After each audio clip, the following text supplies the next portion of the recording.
down at the Ware Center. Oh, wow. So, but keep that in mind. I meant to say that to you guys. So I got that, and then asked you guys to give us a plug for our tour season coming up. Okay. On May the first Saturday in May. Okay. For the African American Historical Society. Can y'all come in for an interview next week? For the morning show? Yeah. Ronnie, It just gives us a plug for our season starting. All right. Okay. Yeah, between May and November, but we're starting the first Saturday. Yeah. All right. Well, then we'll set that up right after this. Right after this interview. All right. Got my timer. This will be about 30 minutes. Okay.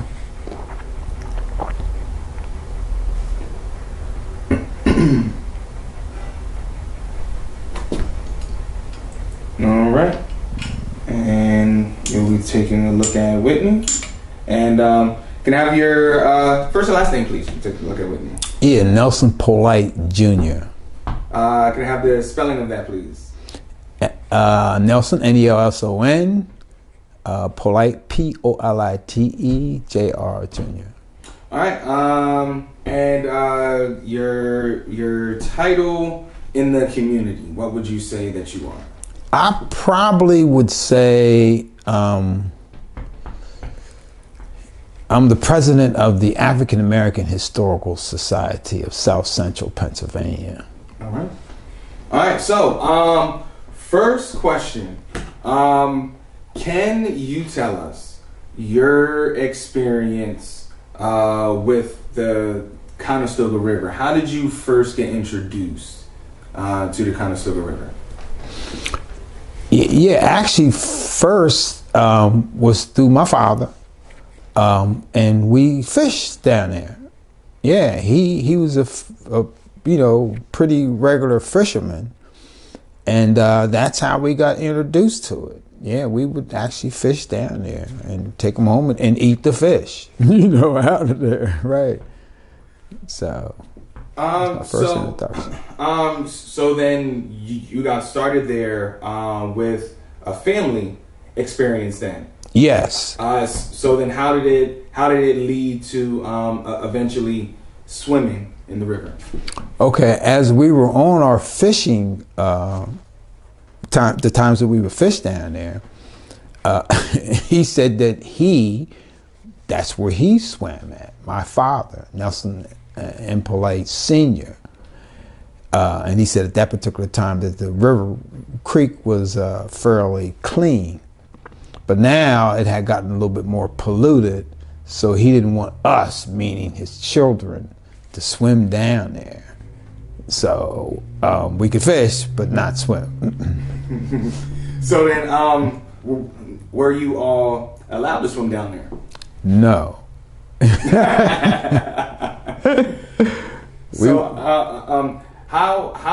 How did you sneak down there? Like, can you tell us some stories of how you all would sneak down to the river? Yes, we would walk / take our bikes, and we rode all over the city. And we also were what we were called at the time, bottle bandits. And what that meant is that we would collect beer bottles and soda bottles. Beer bottle was a nickel and the soda bottle was 2 cents. So we would go all over this area, southeast area, looking for that. And in that venture, we would go down to the Conestoga River and take a dip. So then, you were telling us off camera that you really learned how to swim in the river, not so much in a pool, but in a river. Can you tell us that again on camera? How did you learn how to swim? Yeah, I'm glad that you asked me that question the second time, because I was thinking about that. And the truth of the matter is this, that I actually learned how to swim in the Atlantic Ocean. Yeah. And I remember specifically because my sister and myself, my oldest sister and myself, Deborah, we were just kind of swimming around in the water, kind of wading around in the water. And my father took both of us and picked us up out of the water and just threw us out into the ocean. I seriously thought at the time he was trying to get rid of us. But we came up swimming. And that really was the first time that I lost my fear of water, number one, and learned how to begin to swim. We later would swim elsewhere, you know, which was the Conestoga Creek. All right, so can you tell us about your experiences with the river in the summertime? Did you all have family cookouts or? Yeah, we went down because at the river it was cooler down there than anywhere else, you know. So cool near the water. So we had cookouts down there, and we go over to other creeks too, such as French Creek. And it was a family day. It was a family gathering. It was an outing. It was a way for us as kids to play and interact with not only ourselves as family, but also other families. So it was community. And really, it was a huge event for us as children. I loved it. Yeah. And no, you know, irregardless of the muddy water, you know what I mean? Yeah, and how you felt after you got out of it. We just loved the gathering of food, family, fellowship, and friends. And would you all go fishing as well during those? Yeah, they would fish at a different location in the creek at that time. Yep. Mm-hmm. Now we wouldn't fish as kids because we were too busy playing, you know, and having fun. But so that was our swim time. Yep. So did you attend Camp Hogan? Was Camp Hogan initiated? Was it around when you were younger? Was that a thing when you were younger? Camp Hogan? I attended Camp Snyder. Okay. I'm not certain if you're familiar with that or not, but yeah, that was my introduction to camp. Was through the Boys Club, Camp Snyder. And I started out there as a real young child. Yeah, in fact, I have a photo that I'm going to show you then. Yeah, of us as Camp Snyder. Nice. So then, I'm glad you brought that up. Camp Snyder. Then you also swam in the river. Then we swam in the creek there and the pond with the frogs. Okay, in the mud. Yep. So then, the creek, the river, the pond. that was, you would say, integral part of your youth then, of your upbringing. Yes, yeah. That was normal for us. We, you know, even though the water was cold, we still enjoyed it as kids. Yeah, it was fun. Yeah. Express energy, and we loved it. All right, so switching gears here, let's focus on your experiences at the county pool, because for a lot of stories we've heard two different versions of people's experiences with the county pool, and for a lot of the people that we've been interviewing, they've been saying that they learned how to swim in the Conestoga River because the county pool was segregated. So could you go into any details about on the county pool, your experiences, and if some of those stories hold true? Yeah, from my experience, what I experienced, that the county pool was not segregated, that we all could swim in the county pool. And that was the first pool that I swam here in Lancaster City / county. And, you know, it was a good experience, but we were all able to swim in that pool and when it first opened. All right. So, would you swim in the river today? Probably not. Once again, because of what I said earlier in terms of the pollution, it's even more polluted probably now. But no, I would not swim in it today. Would you let your kids or grandkids swim in the river today? No. I take them down to Ocean City. Yep, every year. All right, so current thoughts on the state of the Conestoga River as it stands right now. I think you know, it looks a little bit better in terms of cleanliness. But still, it's just the toxins and the chemicals that are released in that river are probably not good for the body and the skin. Yeah. Mm-hmm. So what do you feel as though can be done to improve the situation at the river? Yeah, just cleaning up. Just, you know, in terms of litter and stopping the pollution. I think it's important to keep the creeks and the rivers clean as possible. Yeah, and I think it's very important. Oh, all right. So let's go back to the river. Your experiences with your father and fishing. Was that something that was a tradition? Was it something that, you know, every May 5th, that was the beginning of fishing season? How often did you all frequent the river to fish? Yeah, you know, I'm pretty sure at the time they did stock trout in there, and trout fishing was in the spring, and so that was the beginning of the fishing season. And then we would also, you know, fish throughout the course of the summer for carp and cad. We call them caddy fish. Those are the main fish that were there, were carps and caddies. Yeah. All right. Would you fish in the river today? Yes, I would fish there. Mm-hmm. I wouldn't eat the fish, but I would throw them back. But I would fish here again. Yeah, fishing is a fun thing. Yeah, very relaxing.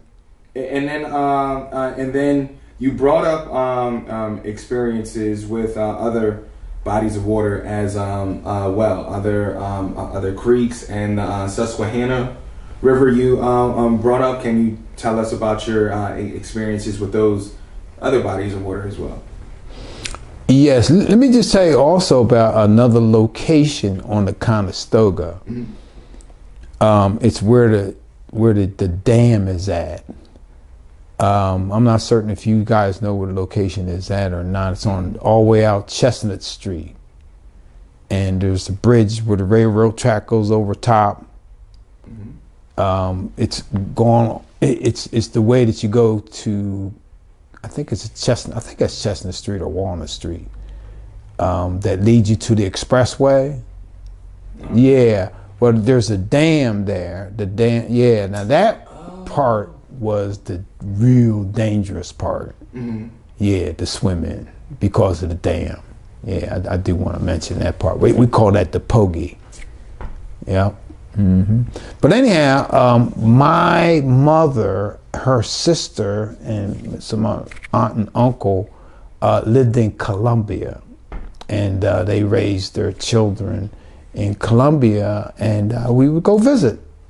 And we would do a number of different activities there, you know, football, basketball, you know, we learned over there.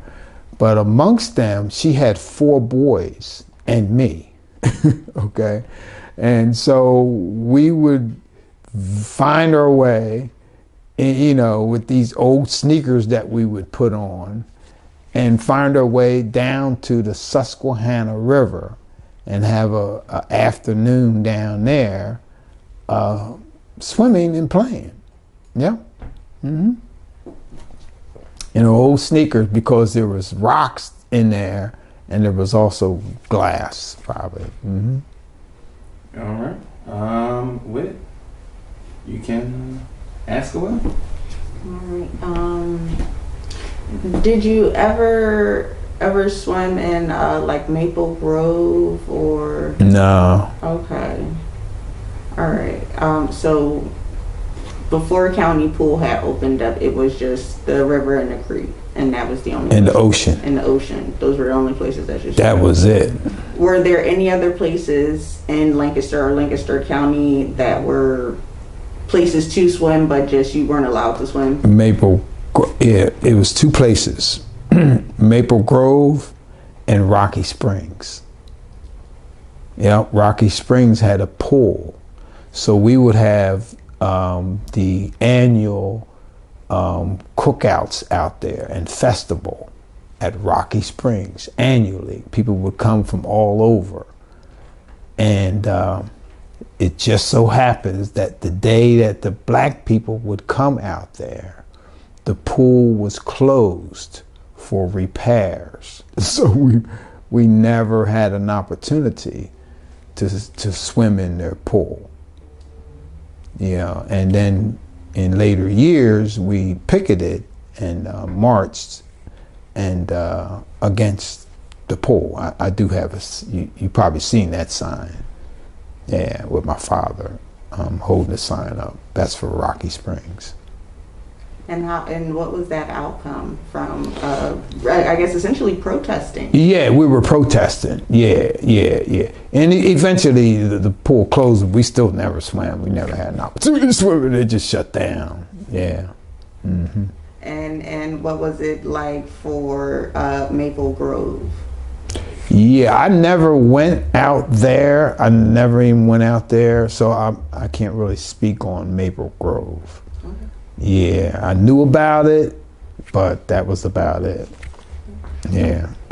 Did you ever, as a child or even a teenager or young adult, feel any kind of anger or resentment about not being able to swim in those pools and having to swim in a muddy creek with the animals?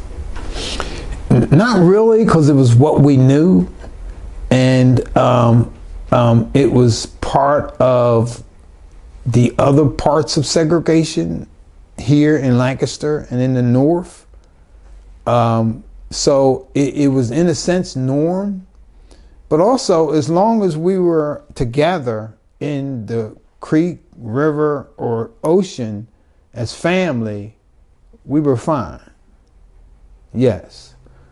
Now, the Rocky Springs situation was a little bit different because we spent a lot of money there, but yet we could not get in that pool. Now, there's where there was an issue, more so. Yeah. Mm-hmm. Those are all my questions. Those are all your questions? All right. Well, we still have 13 minutes left. So some of these questions now they're going to be repeats, but just act like I'm asking for the first time, mm-hmm. just in case you have another recollection or something like that, so that we can capture that on camera and add it to the documentary or anything. We'll act like we're starting all over again. So again, just act like I'm asking for the first time. Can you tell us about your experiences specifically with the Conestoga River? Yes, Conestoga River was a place to gather. It was cool in the summertime, and we were able to fish there. And as young children, we were able to go down there and swim in that river. Yeah. Mm-hmm. All right. So, can you tell us some of the people that you would go down to the river with? Would they be family members? Would they be neighbors? Would they be classmates? Who would you be down at the river with? Primarily family member and my friends, the friends of the neighborhood. And they lived we all lived in the same area, went to the same school, and this was we made that area part of our so-called playground. Because we didn't have a playground to play in, so that was part of it. Yeah, was this vast area of the Southeast, and it was a fun time, walking and riding. Sometimes we were on the bikes, and we loved that. So it was just a fun time together. All right. So why did you all choose that location? Was it the just the ease of access to it? Was it like a historical location and it meant something to the Southeast? Why that specific location? The proximity. I mean, it literally was at the bottom of Strawberry Street, and that was part of our domain, so to speak, in terms of us, where we would, because we also had times in the cemetery, which is right next to that. And but the proximity, it was very close. Yeah, it was very, very, a few blocks away to actually get down there. Yeah, so it's convenient. So on days that you chose the river over going to the pool, why did you all choose the river versus the pool? Well, because we were not allowed to swim in any pool here in Lancaster County. So the pool really, to us, didn't feel like an option at all. And we knew that. So that's where we chose to go. All right. So then, like you said, it became kind of like a gathering place. Mm-hmm. So then, did different generations get to enjoy the river, or what was it? Just like one specific generation? Yeah, I'm quite sure in my father's day that they did, with the fishing and the swimming and even boating. They did some boating down. You could do some boating at that time. So yeah, that was because it was really close to our neighborhood. And as I mentioned, it was at the bottom of Strawberry Street, so it was really not far away at all. Yeah. All right. So Camp Snyder. We hit on that before. Camp Snyder. Can you tell us when did you start to attend Camp Snyder? And if you know how long you attended, and if you can tell us some of the things that you did while you attended Camp Snyder.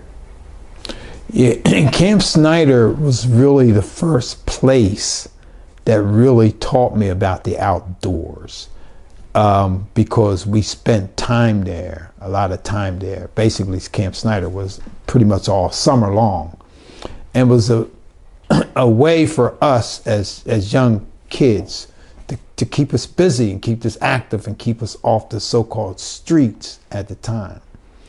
I started to go to Camp Snyder probably age 5, 6, 7 years old. And in fact, I remember my first day at Camp Snyder, I was very intimidated because I was never in the woods for that length of period of time. But I became to love Camp Snyder, really. We learned a lot. We swam, we played all types of sports there. And it was a great camaraderie amongst us us that attended the Boys Club. I stayed with Camp Snyder until age 15 or 16 because that was my first job was at Camp Snyder. I was what they call the assistant counselor, and that was my first paycheck. Summer job was at Camp Snyder. I loved it, because I kind of felt as though I grew up, from an early age at that camp. And it was white and black mixed together, and we had a great time. It was a really fun time. Yeah, and it taught us a lot about it. We were building character and endurance and perseverance. It taught us all those things, those things that really helped us, springboard us for the rest of our lives, going into school and sports and college. We learned all of that, those foundational things there that I was learning at home. They were reinforced at the camp, and actually put into actuality. So it was a great experience. It really was, as a child. Yeah, you have any follow-up questions? Because I can keep on going.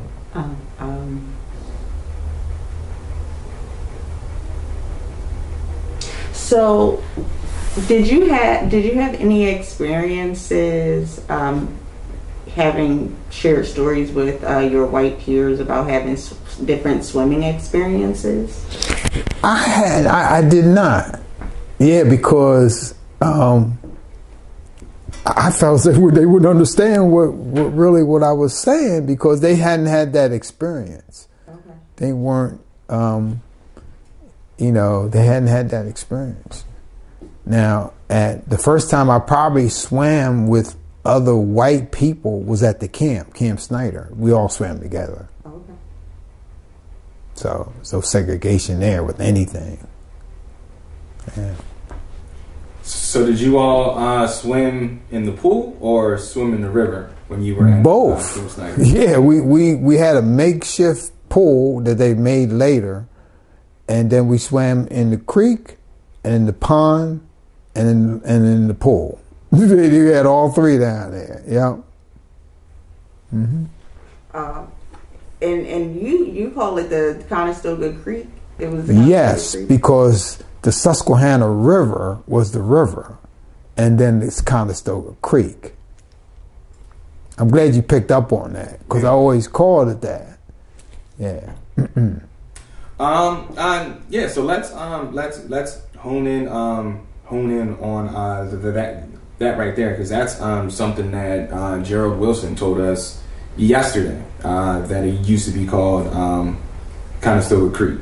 So did when that name change happened, did that mess anybody up, or you all just it's called Conestoga Creek, so I'm keep on calling it Conestoga Creek? Exactly what you said. I used to call it the Conestoga Creek. Yeah, and the distinction is obviously the Susquehanna is much larger river. It's a river, and that body of water was much larger. Just like French Creek, we swam at French Creek, but that was a creek, once again. Mm-hmm. Do you have any stories about the dam in the creek? Anybody do any challenges over there, or anybody train for anything over there? Yeah, I think there was some drownings there. I was never obviously a part of that or was down there when it happened, but there have been drownings down at at where the dam was at, the Pogie, and it's because of the rough water and dam. Now, why do y'all call it the Pogie? I don't know. Your name just pops up and you stick with it. Yeah. Mm-hmm. So did you guys track the water some kind of way, or the strength of the water, so that you didn't get caught in like an undercurrent, or did you guys have any concerns about that? We did not. I'm quite sure my parents did, especially my father. He was an excellent swimmer too. But no, we didn't have that kind of concept as kids, you know what I mean? But we just didn't. But we tried to be as careful as we could be. As children. So when you guys had snuck off to go swim in the creek at whatever time of the day, what was your strategy to get home and nobody know that you had, you said the creek was muddy and everything like that. How did you keep yourself clean? What did you do? You had to stay down there and dry off on the walk home. Yeah, you had to stay down there for a while once you got out. Yeah, or and then just be dry by the time you got home. Yeah, because it was the summertime. It was hot. Yeah, but that's what the strategy was. Yeah, unless you snuck some clothes down there, a suit or something periodically. Yeah. All right, so we have a little bit of time left. Any lasting thoughts or anything I missed or anything that you want to add about the river, about your experiences with the river, growing up, anything? I view it as a fun time. I had a great childhood with a number of different experiences. I really, my mother, she allowed me to explore and to adventure. And that was important, to learn those things and to go every place in the city. So I just view it as a really fun time, and a time, once again, with my family, with my friends, and with community. And that was really what was more important than the larger society and what they were doing at the time. We left that up to the grown-ups. I think that's it. All right. Any questions? Was there did you guys have a swim team or anything like that? No. Okay. Yeah. We wasn't that sophisticated. We're that organized, so to speak. That's all that I have. All right. Well, that's a wrap. Hopefully everything went well. Oh.